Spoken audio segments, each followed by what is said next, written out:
No, Oh, Jamar Chase, my bad. You good. You good. Damn, I just imagined Jalen Waddle. All It's right. all good. I had to blink a couple times. Oh, I knew looking at the camera. Is that what I'm? Okay, I just want to make sure I'm here, bro. You good now? Yeah. You sure? Yeah, let's get it, bro. All right. You ready? You ready for this? Hello, audience. At number 9, we have another quarterback. This is our 4th quarterback in the top 9, and that's going to be Mac Jones of the Denver Broncos. Everybody's saying it's too soon. Too soon. Too soon. Too soon. Where's Trey Lance, man? He's in there somewhere. Okay. We'll find him. We'll find him. And when We done with Drew Lock. We done. Yeah, it's time. Okay. I mean, he's a good dancer. It looks like he can rap a little bit. But I think, John Elway stepping aside and allowing a GM to come in to actually be able to run the team can actually evaluate some real quarterback. Because I mean, I know John Elway is a quarterback. You figure, hey, he'd be able to evaluate that position. Doesn't really work that way. It doesn't. And I think bringing in a Mac Jones to me, this is a guy. If it is blocked up well. Okay, because he's not physically imposing. He's not the strongest arm. He's not, he's not going to run around in the backfield and light it up like a Christmas tree. But if it can be blocked up well, I think this is a guy who can pick up the offense quickly. I mean, the Broncos have the weapons. It's pretty much ready to go. They just need a quarterback that can deliver the football timely, efficiently, and not turn the football over. And I think Mac Jones is that guy.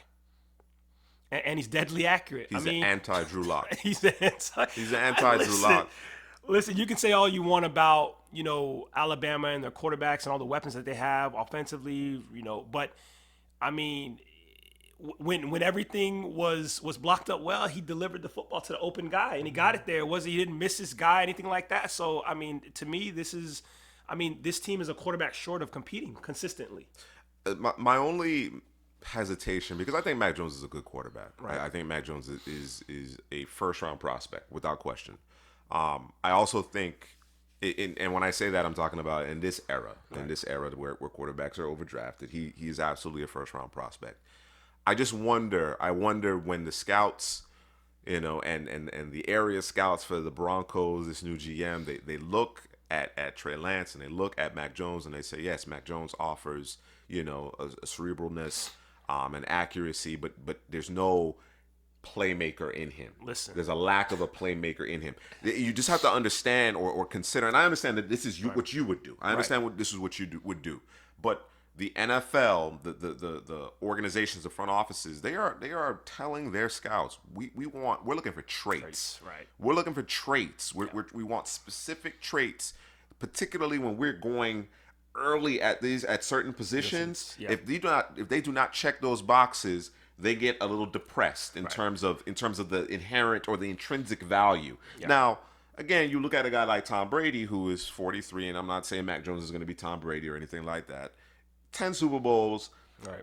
Was never the guy with the huge arm. He certainly can't create on his own, but you see what he does. So there's different ways to obviously win. Right. But I just think just the way that the game is being played and just kind of what's in vogue. Right. It's that player that has that athletic ability, that has that plus athletic ability at the quarterback position is what teams are looking for. I don't disagree because it was going back and forth between him. Sure. And the thing is Trey Lance is coming from a small school, or smaller school, a bigger, smaller school, sure. if you will. And he played one game this year. Yeah. And I don't, It's a lack of film. Yeah, it's a lack of film. So it from that standpoint, I don't have everything that I want that I want to see that I've been able to see to say, hey, you can go number 10. But if he's drafted there, I understand it. I get it. Sure. You know what I mean? We're going to work with this. We're going to roll with it. I get it. You know what I mean? But there's just more for me. I feel safer going with Mac Jones. I got you. You're trying to mitigate the risk, particularly when you had a toolsy guy like Drew Lock, and that didn't necessarily play out. Rounding out the top 10, we have the Dallas Cowboys. Your team? And no. Patrick Surtain. Yes. Corner from Alabama. This guy, from a physical standpoint, he checks all the boxes. Yep. What's the difference between him and J.C. Horn? What do you think about the fit of Surtain in Dallas? Back-to-back years where they had the Alabama cornerbacks. They had Trayvon Diggs last year, and now you got to get in Surtain. So that's the difference let's just pair these guys up because they're from Bama. Okay. No, I'm gonna be honest with you. I don't know if there's a difference between the two. I think that I may give the nod to J.C. Horn in terms of physicality and a little bit more swag. But I'm going to give the ball skills to Patrick Surtain. And that is what Dallas needs desperately. They need Yeah. they need guys who can make plays, turn the football over. Yeah. I actually like what I saw from Diggs this past season. You know, there is a question mark with respect to long speed, but depending on the kind of system you deploy, that length, that ability to track the football, the physicality, maybe not to the J.C. Horn level, but certainly that cover 3 scheme. These guys are tailor made for that. They are tailor made for that. So I like it from that perspective. Not a whole lot separating these two for you. No. Take your pick. At number 11, we have the Dallas Cowboys divisional rival, the New York Giants, and you have them selecting Jamar Chase. Yeah, man, this was wide receiver 1 forever. And then he didn't play. And then he didn't play. Is he still wide receiver 1? When you look at the New York Giants, you know, one of the things that they lack, you know, obviously offensive line was an issue earlier in the season. Sure. You know, and you know, towards the end of the season that started to get squared away. Yeah, they started you know, playing Saquon, can you stay healthy, please?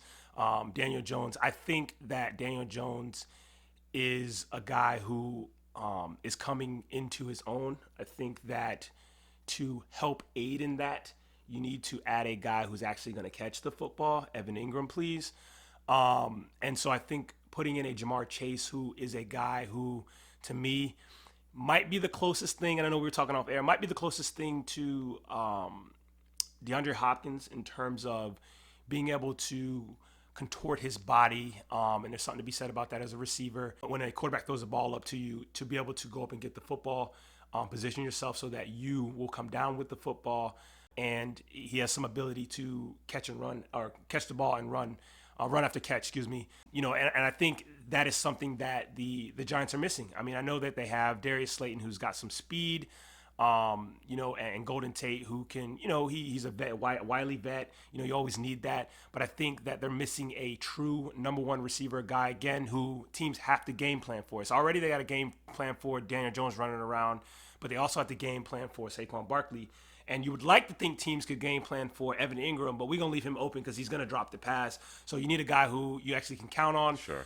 That teams will have to game plan for in a Jamar Chase. Or if they're not going to game plan for him, it might be one of them situations where he just gets one-on-one coverage and he takes advantage of it. And eventually they will. So.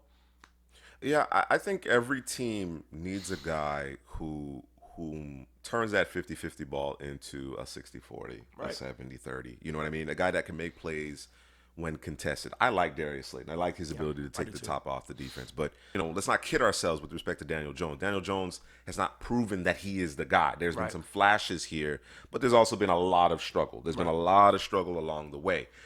Some of it has been self-inflicted, particularly with the turnovers, not protecting the football, fumbling a lot, whatever the case may be. But certainly, your point's well taken. This team needs a receiver 1. Right. Chase is the type of guy that his physicality, the way he plays, you liken him to Hopkins. I actually see more Des Bryant in his game, but there is a physicality with those guys. I think Chase is best equipped in terms of hand usage, dealing with press coverage. That's usually the biggest question for receivers entering the NFL game, going from the collegiate game to the NFL game, because there's a lot of off coverage being played at the collegiate level. Yeah. However, a lot of teams challenge this guy, and of course he made him pay. Yeah. But a lot of teams challenge him, so I think he's going to be well equipped for that. Now, can he consistently separate? Yeah. That's going to be the question mark. Now, that isn't to say that he's not going to make plays when the corner's in phase, because he's that good. Right. But you got to be able to create consistent separation. You know, Hopkins finds a way to create consistent separation. Even though he'll make the catches while the defensive back is draped all over him, he still creates consistent separation. So that's a real question there. But in terms of the dog mentality, in terms of the back shoulder control or the back shoulder catches, the body control, going above the rim, Chase brings all that to the. I think where he's going to excel and where I think this is really going to help Daniel Jones is the red zone. Yeah. That's the key. You have your quarterback, and I'm saying this sarcastically. You have your quarterback of the future in Daniel Jones, right? Right. you want to make sure that you're giving him every opportunity to succeed Sure. with all of the weapons. So Sure. you don't want to draft a quarterback, never give him what he needs, aka Sam Darnold, and you don't know if he can be that guy because you're not putting, hey chef, I need you to go in the kitchen and prepare a 4-course meal, but all you got in there is some water and some ramen. Right. Like what are we talking about? Right. That's so give him everything he needs. If he fails in the kitchen and he comes to the table with ravioli and you ask him for a 4-course meal, now we got a problem. You know what I mean? So Sure. do the right thing by your quarterback. All right. Moving on to the 12th pick in Drew's mock draft, we have the San Francisco 49ers selecting cornerback Caleb Fairley from Virginia Tech. Another corner. So this is going to be a third corner in the top 12, obviously, passing league. Big corners. Corners with good size. Good length here. Right. What do you think about his fit in San Francisco? So I would say it's in terms of my favorite corner, favoritist. Yeah. That's even a word. Corners. Yeah. This is the guy? It's either him or it's Horn. Okay. I'm probably leaning a little bit towards him because again, we're going back to swag. We're going back to The mentality. the mentality. It's a mentality thing. This is a guy who is a quick twitch athlete. This is a big corner. This is an aggressive corner. This is a click and close guy. It wouldn't surprise me if he is the first corner taken because of those things. But he didn't play this year. Yeah. So, I'm paused, Sure. to say, hey, if I could bring him in, look at him, he probably would be my number one corner. But the fact that I don't get to see him and we're going off of, last year's tape, it's just, I gotta downgrade you just a bit because I didn't see you this year. But, he has everything that you want in a corner, man. He's it. And this is a guy who could probably play in the slot as well with that quick twitch. That's a great point. I don't know how you feel, your thoughts on Surtain and Horn traveling and playing out of the slot. Right. But however, there's so much production.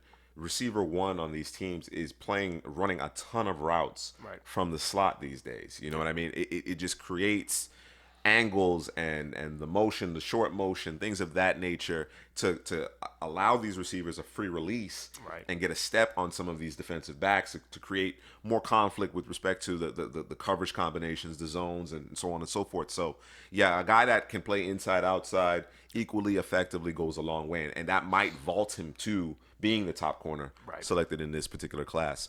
His teammate is up next with the Los Angeles Chargers, Christian Darrisaw, the big offensive tackle from Virginia Tech.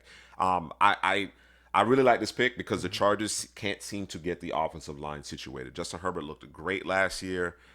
It certainly helped to have a guy who obviously can move around a little bit and extend plays.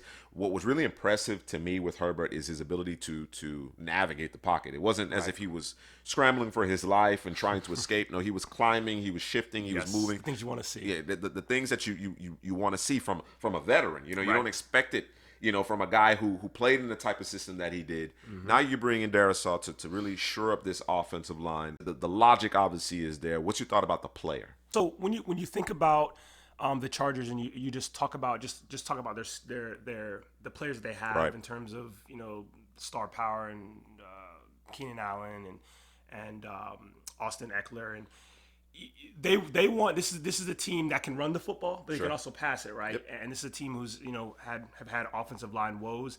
When you talk about a Christian Darrisaw, this is a guy to me who is a plug and play player. This is a guy who can be a mover of men, a mover of people. It can be a wrap when he drops the anchor. Sure. When he gets those hands on you, it's probably going to be a wrap. And I spoke about Darrisaw being a dropping his anchor, being strong, powerful mover of men, but he's also an easy mover. And that's one of the things that I love about offensive linemen is if you're an easy mover, sometimes you'll have the guys who kind of plop and lumbering and they can't really move, and once they're in a position can't get to the reach block. This is a guy who can move, can do a little bit of mirroring, and it was easy. It was easy for him. So I think putting him on this offensive line, it's a start to the Chargers offense becoming consistent, effective, and I need them boys to change that bolt, the color, please.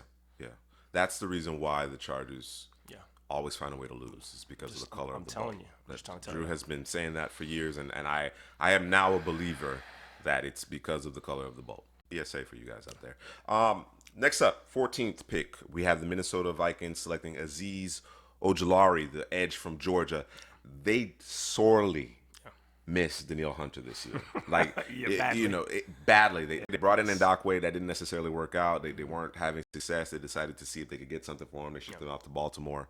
But yeah, this team, they looked out of sorts, particularly after Eric Kendricks went down. Anthony Barr got hurt. They just weren't the same defensively. They need to replenish that. Zim, the defense that he wants to play, he wants to play man. He wants to. You got to be able to get after the passer, and this guy can do it. Yeah, man. I mean, watching this guy, listen, watching his tape, he's a highlight reel. Yeah. I saw some takes on Twitter where like he doesn't defend the run very well. I thought that was one of the best things that he did. Interesting. And he's not that big of a guy. No, he's not. But he's long. Mm-hmm. I don't know if you want to call him lanky, but he is. Sounds a lot like Hunter. Listen, he has no issue taking on the pulling guard, taking on the tackle, taking on if there was a fullback. That's relics out there. Right. Or running back. He would squeeze down. I mean, it was beautiful. And the man, listen, he has very active hands, violent hands. He's raw, but I think this is a guy you can mold into a hell of a player that we're talking about for years to come. Yeah. A lot of what you just said sounds like Danielle Hunter. A lot of it. And I think the landing spot, the coaching that he will receive with the Zim coaching staff, I think can, to your point, get the best out of him. There's certain aspects of his game that you cannot teach. Correct. There are tools. There are traits that you simply cannot teach.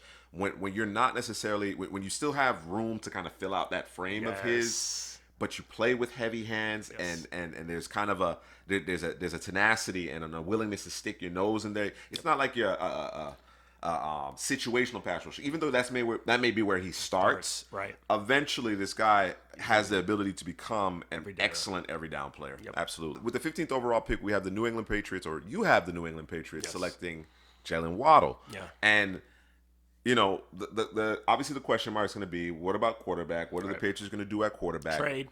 And assuming they get a veteran, this is an amazing pick. This guy has the ability to change the dynamics within the offense. That isn't to say that he's a better receiver necessarily than Devonta Smith.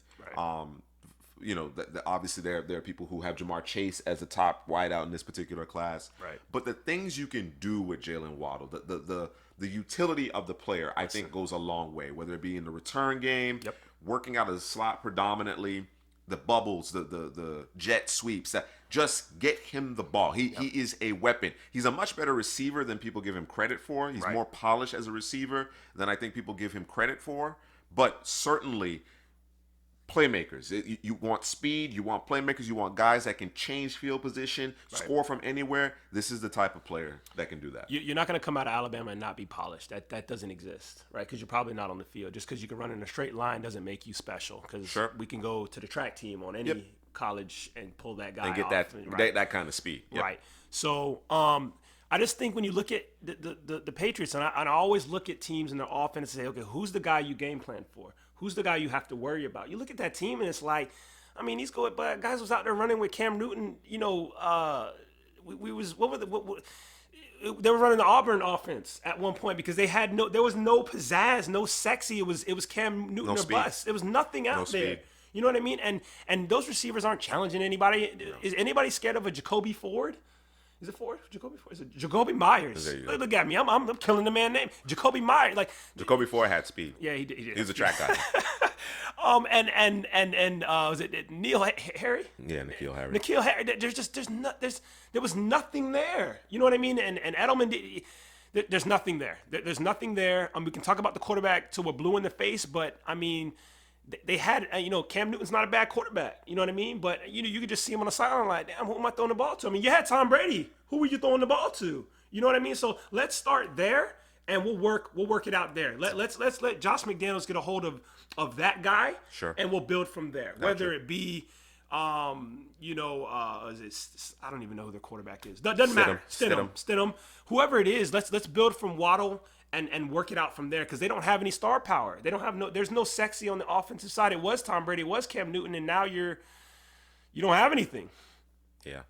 No. This team has a dearth of weapons. There's no question about it. And like I said, I think Waddle there's so much utility that he brings to the table. He's not a guy that you're going to line up at the Z, Right. and just let him run against the boundary. You're gonna use him out the slot. You're gonna get him involved in the running game a little bit. Of course, returning kicks, punts.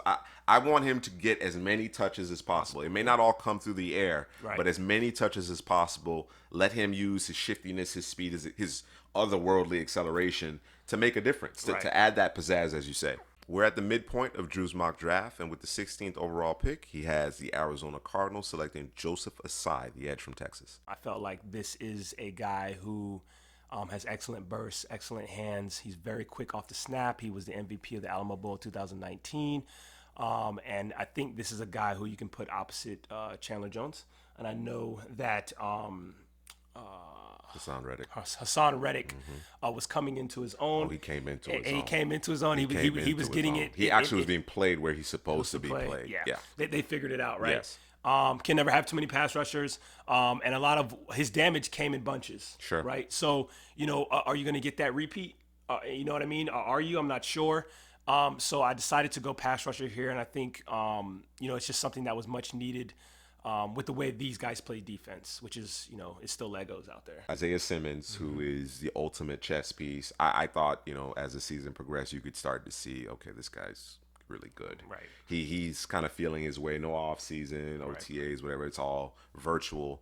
But you could tell as he stopped thinking and started just playing more and more, reacting. You could tell that's going to be a special player at the second level of that particular defense. Right. You get the edges situated. Chandler Jones isn't going to play forever. Chandler Jones is amazing, but he's not going to play forever. So the name of the game is obviously getting after the passer. Now you got Stafford in that division along with Russell Wilson you got to deal with. It's quarterback division now. The 49ers could be going in a different direction and then upgrading that position as well. You got to be able to get after the passer. So understandable.